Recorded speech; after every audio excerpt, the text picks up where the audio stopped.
Corvette on fire, Corvette on fire, Corvette on fire. The new Z06 Corvette is absolute trash. Excess fuel spilled during refueling may leak onto the left side radiator fan, potentially contacting ignition sources and posing a fire hazard. Imagine spending $150,000 on the fastest Corvette ever built and being told not to park it in your own garage because it could catch fire while you sleep. That is a real recall on real cars right now. And the part that should make your blood boil? The owners cannot even get rid of these cars because General Motors voids your warranty and blacklists you the moment you try to sell. But how did it come to this? How did America's dream car go from something people paid 40 grand over sticker to a six-figure trap those same owners are begging to give back? Make sure you subscribe, because I started this channel for one reason: to share what dealerships and car makers don't want you to hear. With your support, I can keep making these videos. Now let's get into it. It started with the people who got burned first, the diehards who paid anything to be early. When the mid-engine C8 first arrived, the hysteria was unlike anything the car world had seen in years. Dealers piled markups of $20,000, $30,000, even $40,000 on top of the sticker, and buyers happily paid it because everyone swore up and down these cars were guaranteed to only go up in value. A general contractor near Charlotte, North Carolina was one of them. He handed over more than $80,000 for an early Stingray and told himself it was an investment, not a purchase. He barely drove it. He kept it tucked under a car cover in the garage like a savings bond with wheels. Now fast forward to today, and that exact car is selling for somewhere around $60,000 to $65,000. He did not wreck it. He did not pile on the miles. He simply bought at the absolute peak of a frenzy that was never going to hold. That is not an investment. That is an expensive lesson in how hype actually works. And he is not some reckless gambler either. He is a guy who worked hard, got excited, and trusted the crowd screaming that this was a can't-miss deal. Here is the part that really twists the knife. The people who stayed patient, who refused to pay a single dollar over sticker, can walk into a Chevrolet dealer today and get 10, even 15% off the newest ones. So the loyal early believer got punished, and the guy who waited got rewarded. It is like sprinting to buy front row tickets, then watching the people who strolled in late get the same show for half the price. And thousands of people made that exact same bet at the exact same time, and they are all staring at the exact same loss right now. And believe me, losing money on a markup is the gentlest thing on this entire list, because the next problem can literally set your car on fire. This next one is not about money at all. It is about whether the thing might burn to the ground with you standing right next to it. In the summer of 2025, General Motors was forced to recall more than 23,000 Corvettes, the high-performance Z06 and the brand new ZR1. And the reason is genuinely frightening. When you fill up the tank, fuel can spill into the pocket around the gas cap, run down onto the scorching engine and exhaust parts underneath, and catch fire. This is not some internet rumor either. General Motors' own investigation already tied at least 4 fires to it. Really picture that for a second.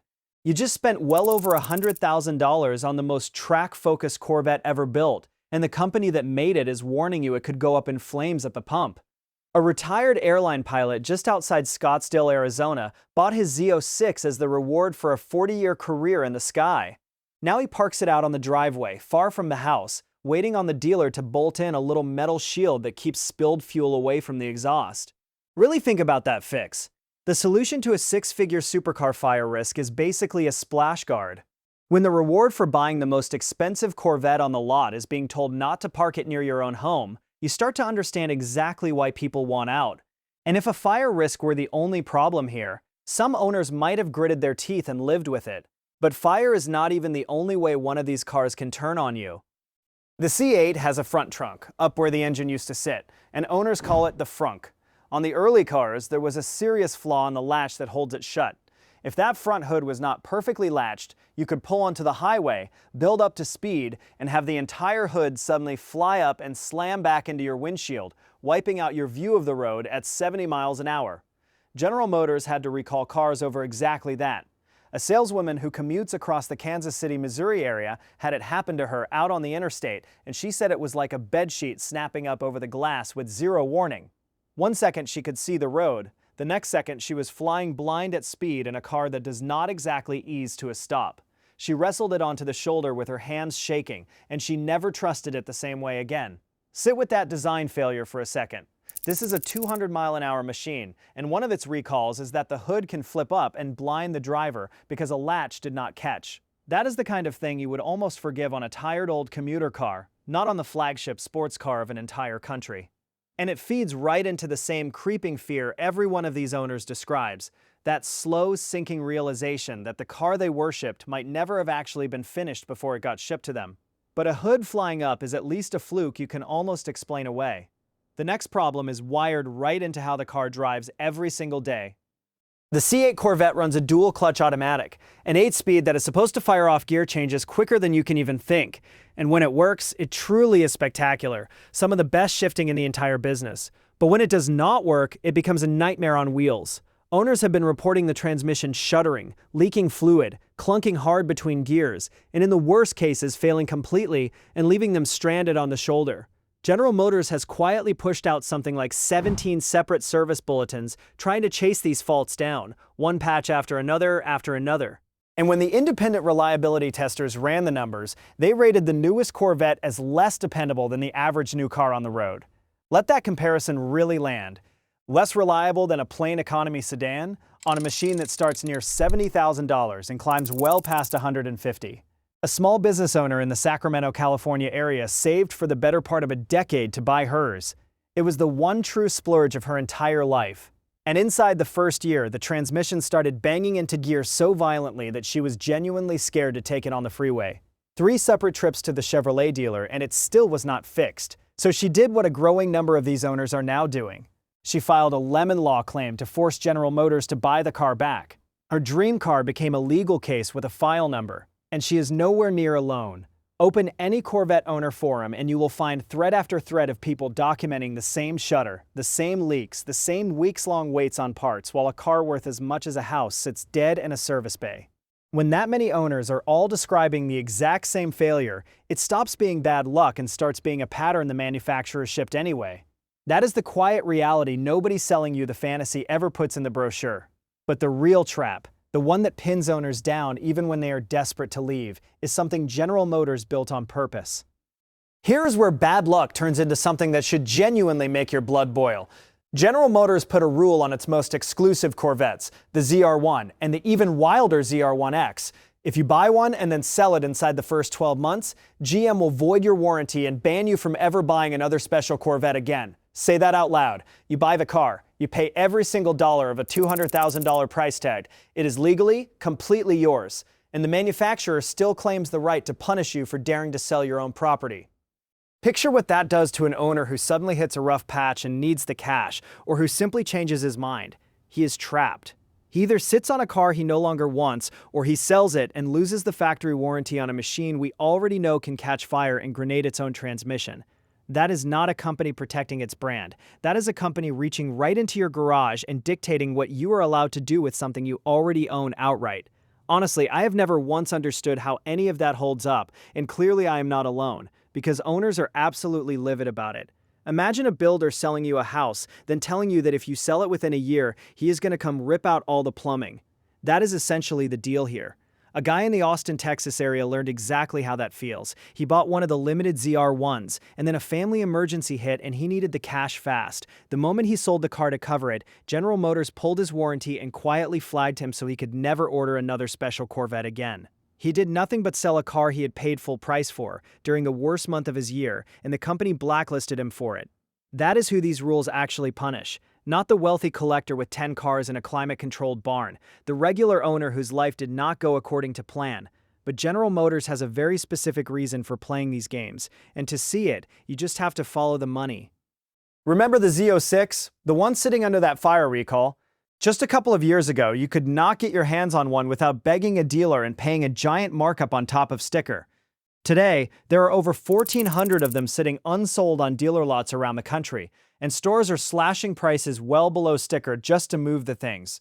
The car that was supposed to be untouchable is now discounted metal that nobody is rushing out to buy.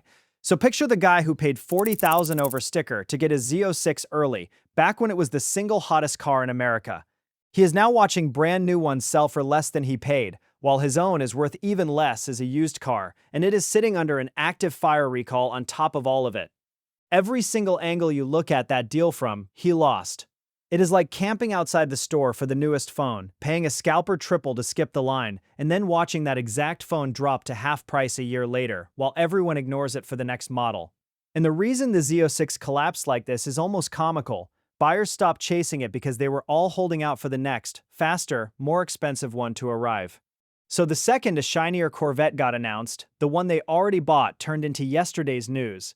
Which brings us to the single most absurd part of this entire story. While the Z06 quietly rots on dealer lots, the newest ZR1 is doing the exact opposite, and it rips the whole game wide open. A 2026 ZR1 with barely 40 miles on the odometer has been pulling auction bids north of $300,000 against a window sticker of around $214,000. And for the even crazier ZR1X, which stickers near $269,000, some dealers are flat out demanding $250,000 in markup just for the right to buy one. So in the very same showroom, from the very same brand, at the very same moment, you have one Corvette selling for less than sticker and another selling for $100,000 over it. That is not a healthy, honest market. That is a manufacturer drip-feeding a tiny handful of hyped-up cars to whip people into a frenzy while quietly sitting on a stack of the ones nobody wants anymore. And the rules keep shifting under everyone's feet. GM first threw resale restrictions across its hottest Corvettes, then quietly walked some of them back, easing the no-sell period on the E-Ray and the Z06 while keeping a full year locked down on the ZR1 and the ZR1X. So depending on which Corvette you bought, and even which month you bought it in, the rules about your own car are completely different, and they can change on you at any time. And on top of all that, the dealers decide who even gets the rare ones in the first place. The regular enthusiast who saved for years is stuck at the very back of the line, while flippers and insiders get first crack at everything. It is a members-only club, except you are paying full price and you are somehow not one of the members. When a company treats its most loyal fans like that, do not be shocked when they finally throw up their hands and leave. So here is the real answer to the question I asked you at the very start. Why are so many people handing these Corvettes back? Because for a huge number of owners, the dream quietly curdled into a liability. Add the whole thing up. A car you may have overpaid for by tens of thousands of dollars. A recall that warns it could catch fire. A hood that could fly up and blind you at speed. A transmission that might strand you on the side of the road. Insurance premiums that climb every single year and spike again every time these cars land on another most stolen list and thieves come hunting. And a manufacturer standing over your shoulder the whole time, ready to punish you for selling it. At some point, a lot of these owners sat down, did the honest math, and realized the smartest move left was to get out, even if it meant eating a painful loss. So they are filing lemon law claims to force buybacks. They are dumping these cars for far less than they paid. They are walking back into the very same Chevrolet dealer that once made them pay a premium and asking, please, just take it back. The fantasy they were sold was freedom, open roads, and the car of a lifetime sitting in the driveway. What far too many of them actually got was a six-figure monthly payment on a machine they are now scared to park in their own garage. That is the part the glossy commercials will never, ever show you. And the hardest part of all is who this actually lands on. It is not the executives in Detroit who dreamed up the no-flip rules and the drip-fed allocations and watched the markups roll in. It is the retired pilot outside Scottsdale parking his lifelong dream out on the driveway so it does not burn his house down in the night. It is the small business owner in Sacramento stuck in a legal fight just to claw her own money back. It is the contractor near Charlotte who believed every word of the hype and is now tens of thousands of dollars underwater on a car he barely drove. These are people who did everything right. They worked, they saved for years. They finally bought the American icon they had wanted their whole lives. And the system treated that loyalty like a weakness to be squeezed. Now, I want to be fair here. The Corvette is still a genuinely incredible machine, and I am not going to sit here and pretend it is junk, because it is not. But an incredible machine wrapped in fire recalls, failing transmissions, and rules designed to trap the owner is not a dream come true. It is a trap with a beautiful paint job. And if you are about to sign the paperwork on one, that is exactly what you need to understand before the pen ever touches the page. General Motors is rolling out even more of these six-figure Corvettes over the next year, and every one of them is going to arrive with the same fine print buried deep in the contract. Subscribe so you get the real numbers straight from me, before a dealer ever slides that pen across the desk.